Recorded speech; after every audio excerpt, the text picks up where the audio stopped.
Assalamualaikum warahmatullahi wabarakatuh. Halo teman-teman, perkenalkan kami dari kelompok 5 Bahasa Indonesia kelas 11B. Perkenalkan, nama saya Aurelina Kalinzara dari Presensi 8. Perkenalkan, nama saya Elok Pipit Limasari dari Presensi 13. Perkenalkan, saya Hairunisa Zulfa dari Presensi 19. Perkenalkan, saya Kirani Aisyah Putri, nomor Presensi 20. Perkenalkan, saya Septiarni Prabaningrum, nomor Presensi 32. Bayangkan, kalian membuka Google Maps, memilih fitur satelit, lalu membandingkan citra wilayah kita dari 10 tahun lalu dengan hari ini. Dulu, layar ponsel kita didominasi hamparan hijau petak sawah. Sekarang, warna hijau itu perlahan memudar, tergantikan oleh abu-abu beton pabrik, perumahan, dan jalan raya. Nah, seperti contoh di Kabupaten Patang pada tahun 2015 dan 2024, kawasan yang dulunya sebuah lahan pertanian sekarang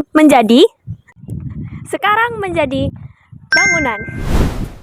Hari ini kami ingin mengajak kalian membahas lebih dekat dengan fenomena alih fungsi lahan yang sedang marak terjadi dan bagaimana hal tersebut bisa mengancam ketahanan pangan kita di masa yang akan datang.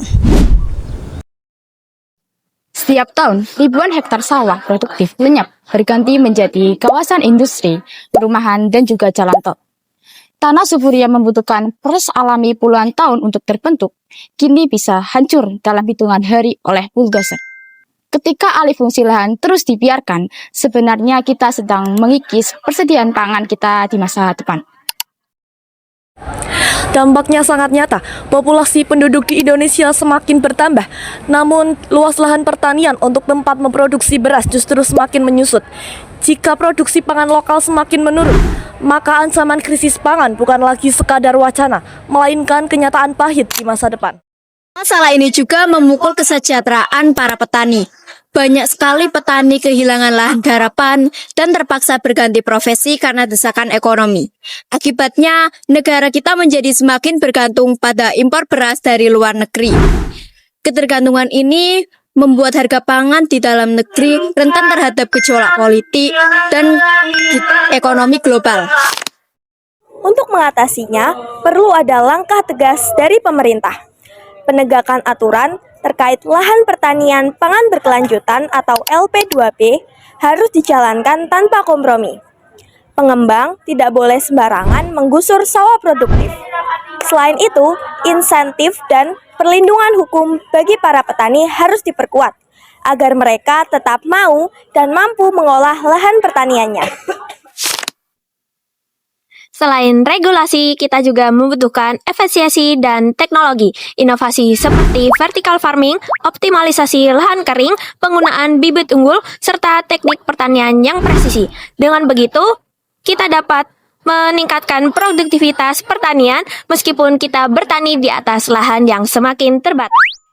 Kesimpulannya, alih fungsi lahan pertanian dapat mengancam ketahanan pangan karena dapat mengurangi luas lahan produksi pangan.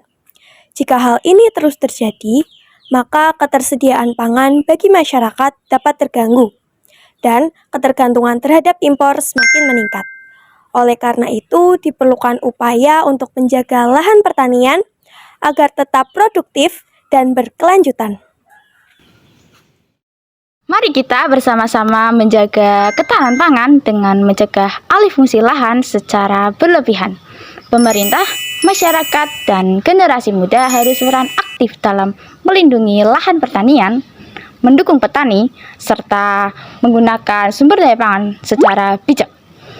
Dengan kepedulian bersama, kita bisa menjamin ketersediaan pangan kita di masa depan.